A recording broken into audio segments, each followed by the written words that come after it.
In 1992, 24-year-old Chris McCandless left behind his middle-class life, donated his savings, and vanished into the Alaskan wilderness under the name Alexander Supertramp.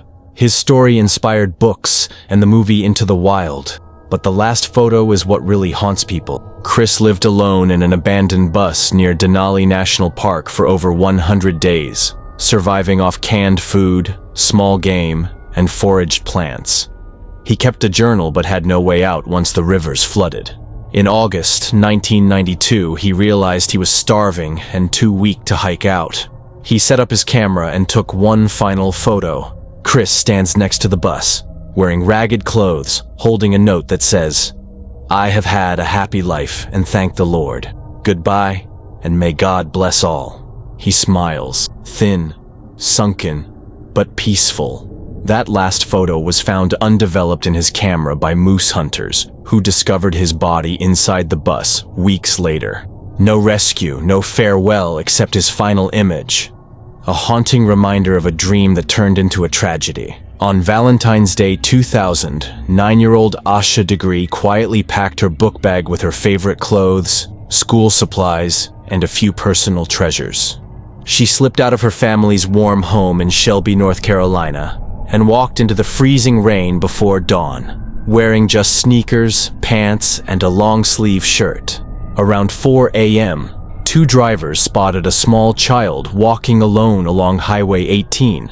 One turned around to help, but Asha ran off the roadside and vanished into the woods. Search teams later found candy wrappers in an old shed nearby. It looked like she'd stopped there to hide from the storm, but after that, her footprints disappeared. Over a year later, construction workers found her backpack buried in Burke County, wrapped inside 2 black trash bags, 26 miles away from where she was last seen. Inside the bag, investigators found a Dr. Seuss book, McElligot's Pool, and a New Kids on the Block t-shirt. The book was a library book from Asha's school. The t-shirt didn't belong to her. No one knows where she got it. To this day, police believe Asha might have been lured out that night by someone she trusted. Maybe someone who promised her something or called her name in the dark. One witness reported seeing her climb into a dark green car, but that lead went nowhere.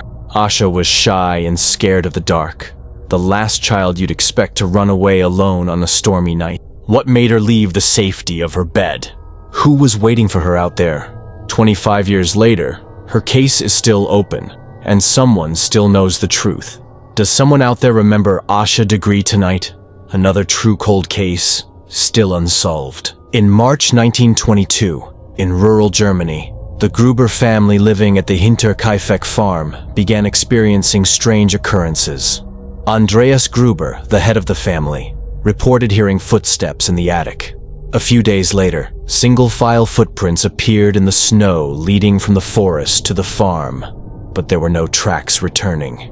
Despite these eerie signs, the family did not leave the farm. Soon after, a horrifying night unfolded.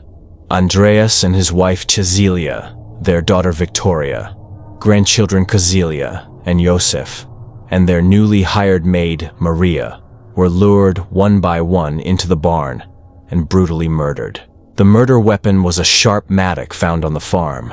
The killer's coldness shocked everyone, as he remained in the house for several days after the murders.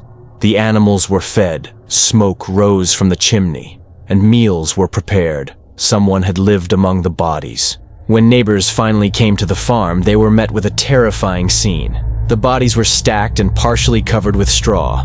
Police arrived to investigate, finding the mattock but no fingerprints or conclusive evidence. Theories ranged from family disputes to Victoria's mysterious acquaintances, and some local suspects were questioned, but nothing led to the killer. The case quickly became one of Germany's most mysterious unsolved murders.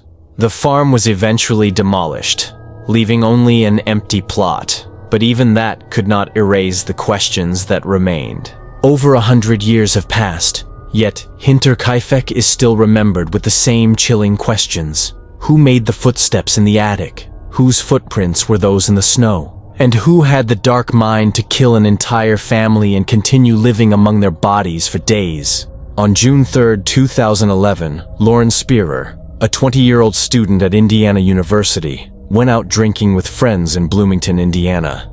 She started the night at Kilroy's Sports Bar, leaving her shoes and phone behind as many patrons went barefoot on the sandy patio.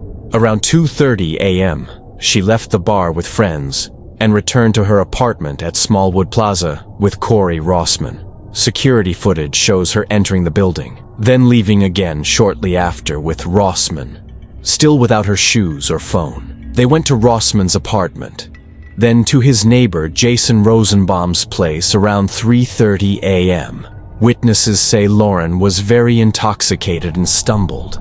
Around 4:30 a.m., she was last seen on surveillance footage leaving Rosenbaum's apartment alone, barefoot, wearing black leggings and a white top. She never made it home. No one has seen her since. Not a single camera captured her after that street corner. Despite massive searches, cadaver dogs, river dredging, and national media coverage, no trace of Lauren was ever found. The friends she was with quickly hired lawyers and have given conflicting accounts of that night. Rumors swirl. Did she suffer alcohol poisoning and people panicked? Was she abducted while walking alone in the dark? Or was there foul play among the last people she saw? For over a decade, Lauren's parents have kept her case alive, refusing to give up hope. They still believe someone out there knows the truth about what happened in Bloomington that night. In 2008, 30-year-old Travis Alexander was found dead in his shower in Mesa, Arizona. His on-and-off girlfriend, Jodi Arias, claims she wasn't involved, but her camera told a different story. Police found a digital camera in Travis's washing machine. When they recovered the files, they found a final photo, Travis in the shower, alive, just minutes before he was killed. The timestamp proved that within seconds of that photo, Jodi attacked him. The shower photos were taken by Jodi herself, and it's believed Travis had no clue that they'd capture his last moments alive. Jodi Arias was convicted of first-degree murder in 2013. In 2014, two Dutch students, 21-year-old Chris Kremers and 22-year-old Lisanne Froon, set off on their dream trip to Panama, planning to study Spanish and volunteer with children. On April 1st, they went for a casual hike near the town of Boquete, a lush, mountainous rainforest, carrying backpacks, cameras, and phones, but they never returned. Locals formed search parties, and police and the army combed the area for days, but found nothing. 10 weeks later, Lisanne's backpack was discovered on a riverbank, containing both girls' phones, Lisanne's camera, sunglasses, cash, and their bras, all dry despite weeks of rain. Investigators found hundreds of failed attempts to call for help. The girls had tried 77 times to reach emergency services but couldn't get a signal in the dense jungle. The camera revealed chilling details. Early photos were normal selfies and hiking shots, but days later, it contained over 90 pictures taken in pitch black, rocks, forest floor, and some images that appeared to show blood or possible clues, though nothing conclusive. Later, searchers found Chris's jean shorts folded neatly on a rock, followed by scattered bones. DNA confirmed that both girls had died, but how they died remains a mystery. To this day, no one knows exactly what happened to Chris and Lisanne that night, and the forest still holds its secrets.